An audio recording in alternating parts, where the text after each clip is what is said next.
The judiciary is an important organ of the government. It maintains its duty to defend the laws made by the government.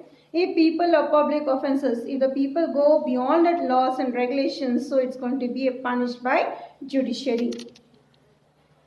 Now let us learn about one more example about the judiciary here. If there is any discrimination in employment in the sense here, job here. If a person is well educated and is not getting a job where they see information of like caste, religion and the sex in the sense of gender, and that victim can, by taking the matter, he can hire a case to the court for the justice that I am well educated, but they are pointing on my caste and religion and for the gender, for that it's going to be a punished. If they are employed, they should not move to the religion or the caste. They should see only on the basis of education. He is qualified, yes. He is proper, he is good, talented, he is to be given a job. You are not to deep rooted to this matter. And the court will administer justice by providing compensation to the victim and by punishing the guilty. Yes, a person who is trying to point out his caste and religion and the gender, and the case has been registered pointing on that, whether he should pay a fine or a punishment will be given by the judiciary. Now, next let us study about the categories of the government here. The categories of the government is centralized and decentralized. What is the centralized government? To keep tight control over government power. That type of government like include monarchy, dictatorship and authoritarian rule. That comes under centralized. And the next is called a decentralized. A government power is shared with other like a village, that's called as a grassroots, that's called panchayat. And at the state government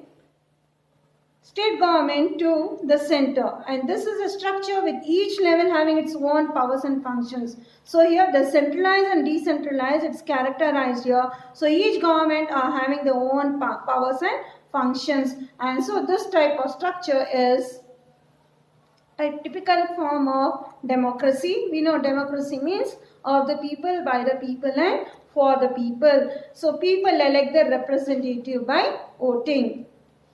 Okay, here children, you have seen how the election take place. The people standing in a long queue by taking the identity card and a slip of the election from early morning 7 to 5 o'clock. So it's a choice of the people to elect the government, right? Through voting system.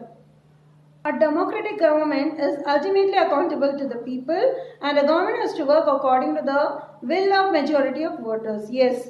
So here our India is having a multi-party system. So it's a choice of the people here for whom to be elected. So which type of government they needed. A person who wins with that number of voting, he will be considered as a winner and he will be the ruling government, either to the state of a whole nation, in form of Chief Minister or President of India.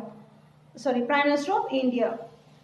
And a government that fails to do so can lose the confidence and the people will be thrown out of power in the next election. In a democracy, people rule indirectly. Yes. So after winning the elections here, one party is a winner, another party is a loser. And the people are very happy about that government, it can continue. If it is not happy, what happens here? The government will be, in the sense here, it's a right of the people here where the government can be thrown out and elections can be taken place indirectly, in the sense here within an house here. Elected members of the house will represent a new government.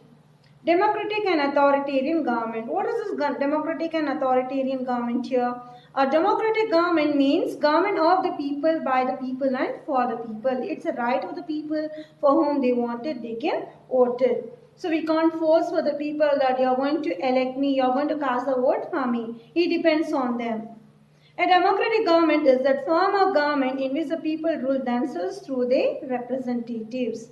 So on the basis of principles like individual right, equality and liberty, in a democratic form of government, every citizen is having a right to take part in the process of government. Yes, it's a right of the citizens here for the vote. From the age of 18 till the older person, it's a right that he has to cast a vote. And we cannot force a person that yes, you have to vote. It depends whether he is willing or not willing.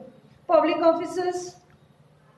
will be open, and it includes like the ideal social system, like social welfare through the fullest development of the human being, and a type of system everyone, that is all are equal before the law. So in the sense here, they won't see information like language or the caste or to the rich or poor, all to be treated in same way. And they enjoy all the rights here, like equal rights to be given for each and everyone, duties and opportunities, and no discrimination of gender and no discrimination of color. So all to be treated in equal. The next comes authoritarian government. This is based on the force, not on people's choice. So here it is people choice, but here it is not on people choice here.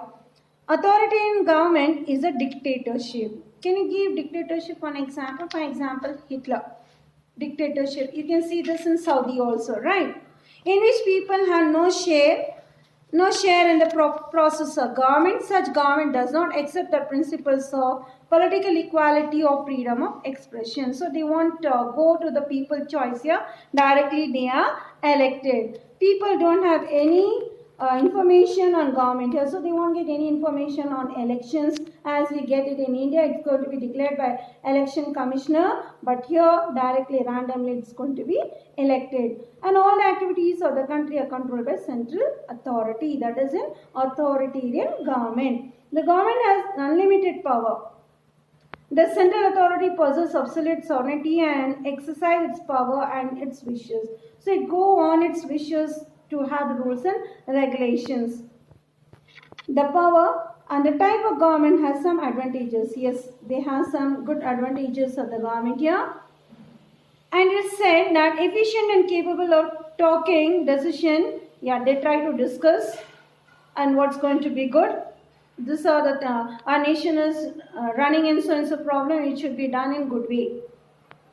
It is also said to provide a strong and stable government. Yes, we have to do a good benefit for the people. It should be a stable government in the sense here, a good government where the people should seek each and every facility.